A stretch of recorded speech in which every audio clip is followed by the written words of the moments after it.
Hey guys, Pepper Nurse 1 here. We ended up, I don't know, probably about 4 inches of snow today. So not terrible, but see now the trees are not all covered anymore. They don't look so pretty. A little bit in the back with the pines, but that's about it. But no, this morning it was absolutely beautiful. It's about 4 o'clock in the afternoon now. Again, it's the 15th of February. So that's, panels are still cleaned off and are kicking. And believe it or not, even though it's overcast, if you can see here, I'll show you a pan around. It's overcast. They're still bringing in power. So I wanted to talk about this, something that I was thinking about, and it's all. Let's go talk actually like the dam there in California that they had to evacuate 200,000 people, and it always never ceased to amaze me how people will live below a dam. Man, you couldn't pay me to live below a dam. If that dam ever gives, you're done. All your stuff is washed away, wiped out, completely gone. So, it's, and from what the news is saying, that the governor of California knew that there was an issue with the dam and hadn't taken care of it, of course, because why would you do that? Here's the thing is the infrastructure in our country right now is absolutely atrocious. And I did say that, if Trump did one thing in his presidency that I would actually be absolutely ecstatic with, and that would be to work on the infrastructure of our country.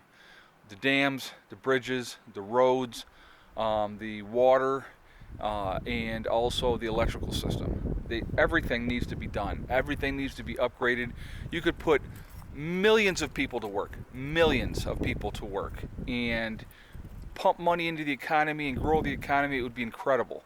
And we would have updated, great system, so it's just, to me, that just makes more sense, more than anything else. I mean, that's what I believe that we should be doing, but that's just me. But anyway, so let's get back to talking about this dam possibly failing in California. Now, I've seen it now that they've got it under control and they've allowed the people to come back home, but they evacuated 200,000 people, and mandatory evacuation, so they didn't have a choice. And I was laughing because it was like the one thing that the people had to leave, and not that it's funny, but they had to leave, so they stacked up all their stuff as high as they could in their first floor apartment. It's just I just don't understand the mindset. I really truly don't. Where you live, picking the spot where you choose to live, is so important as anything else, just in case of whatever may happen.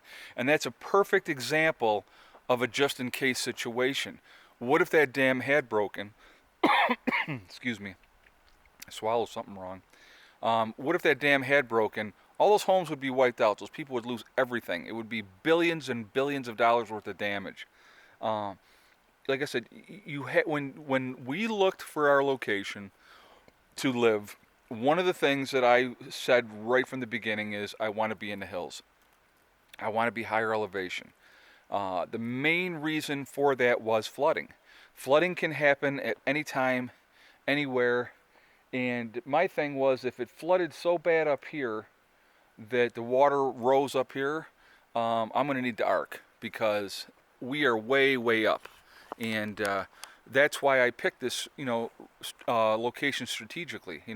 Also having a well on site is a huge thing. So it's like choosing where you live is just as important as anything else. And just because of emergencies like this that's happened in California, a lot of these people ended up having to go to shelters. They had no place to go. Where are you going to go? Having an option, an alternative location to go to, and I realize everybody cannot afford that. And but again, there is a reason why I have always said, first of all, be prepared. Second of all, if you can have a bug out group or a bug out location to go to, someplace that you can go, and even like in this situation, it was just for a couple of days. The point is not having to rely on somebody else to take care of you. Rely on yourself. That's the biggest thing. And that's the biggest thing with trying to be as self-sufficient as we possibly can be, is if an emergency situation happens, even a temporary emergency situation, we're not going to be sitting there with our hat in our hand going, "Oh my God, help me." I'm just going to throw another log on the fire and roll over and go, "Okay, here we go." You know what I mean?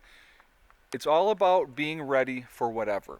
And like I said, anything, it's not always gloom and doom. I mean, I hate when people think that because when I say that I'm a prepper, that they automatically assume that, oh, you think the end of the world is coming. No, actually, I hope it never happens. And I've said that many, many times as well. But being prepared for whatever temporary emergency or a major event or whatever, it's so much more prudent and it makes so much more sense to do. That's what I don't understand. I don't understand why people don't do it. It blows me away because we have so many natural disasters in this country all the time. Now, like if I lived in the Midwest with all the tornadoes, you bet your butt I would have a bomb shelter. You have to, because you just never know. And it's just, what are you just going to hope that it doesn't hit you? I mean, it's just you'll have to think of your family. Everything always should be about thinking about your family. That should be the thought process. I go back to when I was a single guy, and it was just me. I didn't worry about squat. I mean, I really didn't. It was just whatever I wanted to do, whenever I wanted to do it. Didn't make no difference because the only person it affected, realistically, was me. Because I was responsible for myself and myself only. Once I had my children, that all changed. I mean, your priorities completely change once you have children, or they should. Let me rephrase that. They should change. But for me, it did. And it's put me in a completely different gear, made me think completely different than I had in the past. And I had to think about their future, and what kind of legacy am I gonna leave for them, and what am I gonna teach them, and all those type of things, and being prepared for whatever, being able to defend themselves, all those type of things. I think that's really, really important, and you need to do it. I mean, you really do. So, with this situation, it's a horrible situation in California, and the dams obviously. The thing's not fixed yet, and they did some video showing how horrific the damage is. And of course, now that the California is asking for federal assistance, which they need the help. I understand that, but we need to take care of our infrastructure in this country. It would put so many people to work, good paying jobs. They can take care of their families. It would make so much more sense. It really, really would. But I don't know what's going on. But anyway, I just wanted to do a video on this because I think it's something that's very, very important that needs to be talked about. That we need to be smart, guys. I mean, you don't just prepare for the end of the world or a worst case scenario. You prepare for everyday disasters. It could be loss of a job.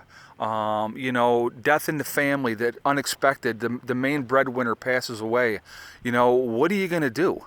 And there goes to another thing, that people really do need to think about is life insurance. You don't want to think morbidly, but eventually we are all going to die. There's no ifs, ands, or buts about it.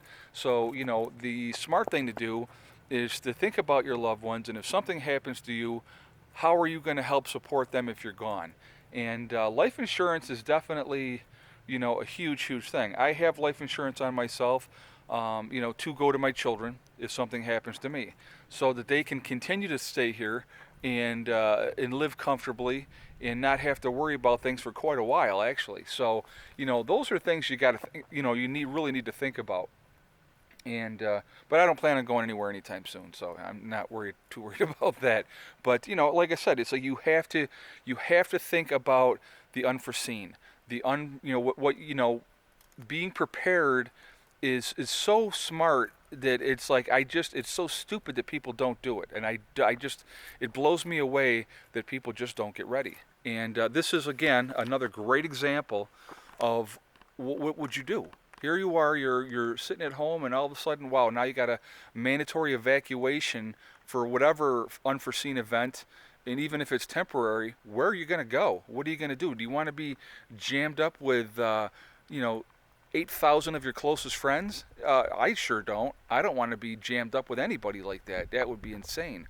So, I mean, those are some things to think about, and I hope people are waking up and realizing that they need to be prepared, for whatever. And that's what I always say. People always say to me, "Well, what are you getting ready for?" I'm getting ready for whatever, because you just never know. And to be able to, like I said, to be as independent as I possibly can be. Now, listen, eventually my gas would run out, so I couldn't run the generator anymore. I get that. I understand that. But the thing is, I have my solar system. We can stay warm. We have enough food. So those are not even issues. So, you have to try to think about these things, and I hope you guys are. So I just want to do this video to put this out there to say, guys, you should be more ready, more prepared. And I know a lot of people that watch my channel are already prepping, and like I said, it's got a dirty word, a stigma attached to it, but it shouldn't. It should be that hopefully you're more intelligent than most people, because most people just have no clue, which is, I don't understand why. But anyway, guys, remember, hug and kiss the ones you love every single day. It is so important that you really do need to do that, and let them know how you feel. And remember, it's one step at a time, one thing at a time, and one day at a time. Whatever your goals are, you can reach them. The only person that's going to hold you back in life is you. Nobody else is going to do it. You can't put the blame on anybody else because mom and dad didn't hold you enough when you were little. Here's what I always tell everybody, okay? Yesterday and past is gone. There's nothing you can do to change that. Absolutely nothing. It's over. It's done with. You got to let it go. From this moment forward into the future is completely wide open, and you can do whatever you want to do. It is up to you. The only one that's going to stop you from doing that, again, is you. So anyway, guys, I'm going to jump off of here, and I will talk to you all soon. I hope everybody has a great day.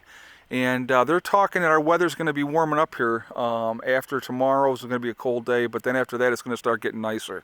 So I am ready. All right, guys, have a great day. Prepper Nurse 1 out for now.